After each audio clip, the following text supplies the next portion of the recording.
What is going on, everyone? This is Eric coming at you from just outside of Hartford, Connecticut, and today we're going to discuss the Jason Campbell trade, which occurred back during the 2005 NFL Draft. Now, this was a draft pick swap between the Washington football team and the Denver Broncos, and saw Washington trade back into the first round in exchange for a third-round pick and a pair of 2006 draft picks. How did this trade work out? We will start by discussing what the Washington football team got. So they got the 25th pick in the 2005 draft. With that, they would select quarterback Jason Campbell. Now, Campbell did not play as a rookie, and he started the 2006 season on the bench, but he would take over the starting job midway through that season, and he was solid over 7 games, throwing for just under 1,300 yards with 10 touchdowns and 6 interceptions. Now, in 2007, he was the unquestioned starter, and he played well, throwing for 2,700 yards, 12 touchdowns, but 11 interceptions. So he was a bit of a game manager, you could say. Now, he started off the 2008 season on a roll, but he did cool off as the season progressed. He led the NFL with a 1.2% interception rate, meaning 1.2% of his passes were intercepted. That's a good improvement. Now, the team ended up spending the offseason, the 2008-2009 offseason, looking to replace him, but they failed and opted to keep him for one more season. Only Washington and Cleveland and New York Jets could be that incompetent with a quarterback, openly shopping him, and then deciding, we'll keep him for one more year. Now, he responded with a career year in 2009, stats-wise at least. He threw for 3,618 yards, 20 touchdowns, but 15 interceptions. All of those were career highs for him. Now, they would end up acquiring Donovan McNabb, and then as a result, they would trade him away. So they trade him to the Oakland Raiders in exchange for a 2012 fourth-round pick. This would become the 109th pick, and it would in turn be traded to the Pittsburgh Steelers in exchange for a pair of picks in 2012. So the first one we'll look at is the 119th pick.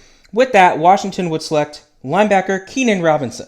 Now, Robinson was a special teamer as a rookie, and then he missed the entire 2013 season after tearing his pectoral muscle. Now, in 2014, he earned himself a starting role, and he was pretty good. He had a solid year, recording a career-best 109 combined tackles and an interception.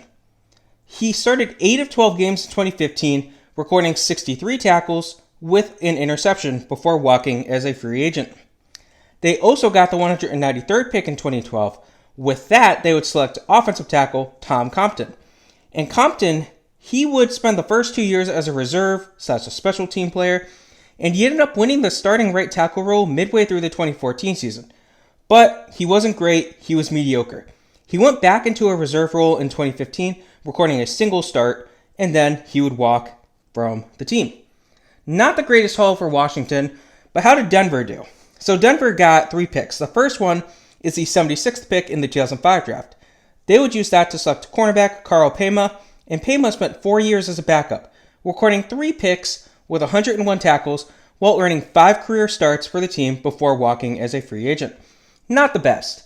They also got a 2006 first-round pick. This would be the 22nd pick. They would trade that to the San Francisco 49ers in exchange for 2 more picks.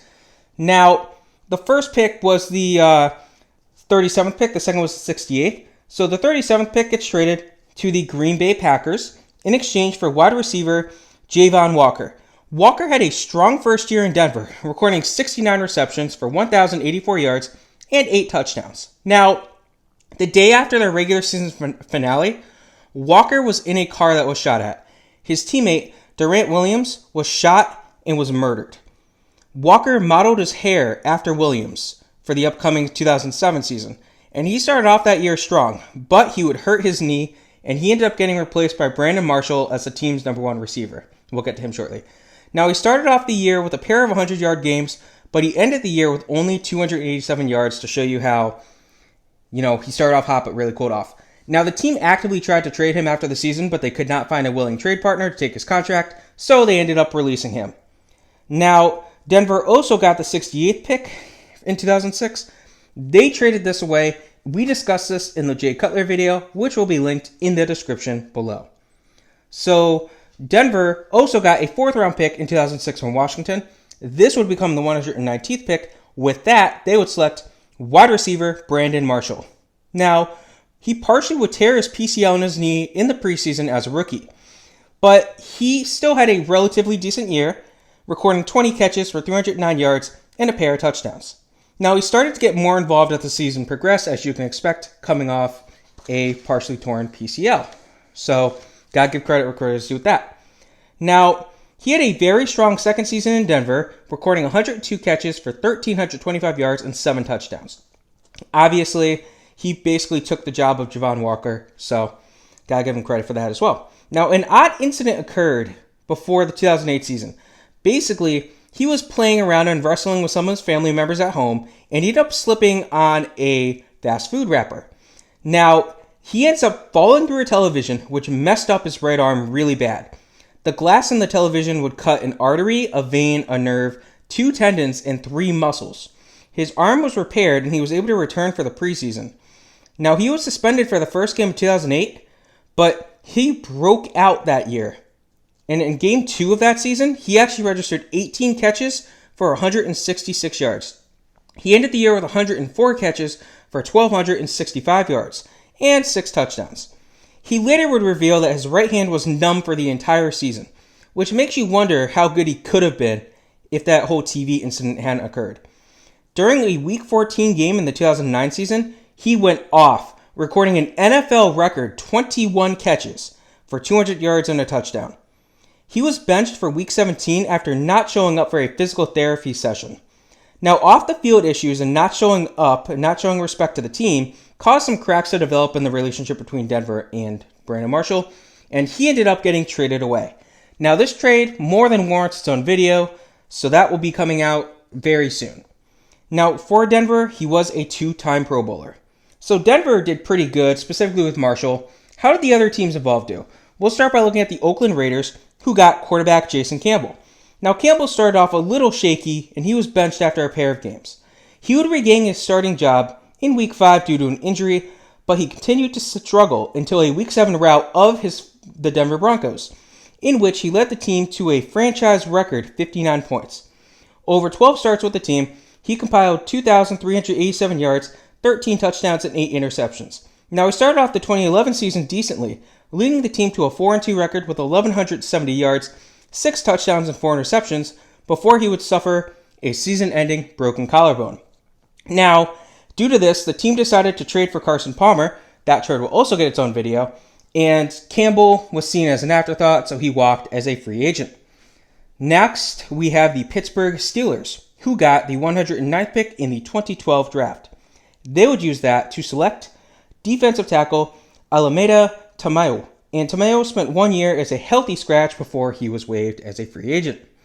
Next, we have the San Francisco 49ers, and the 49ers got the 22nd pick in the 2006 draft.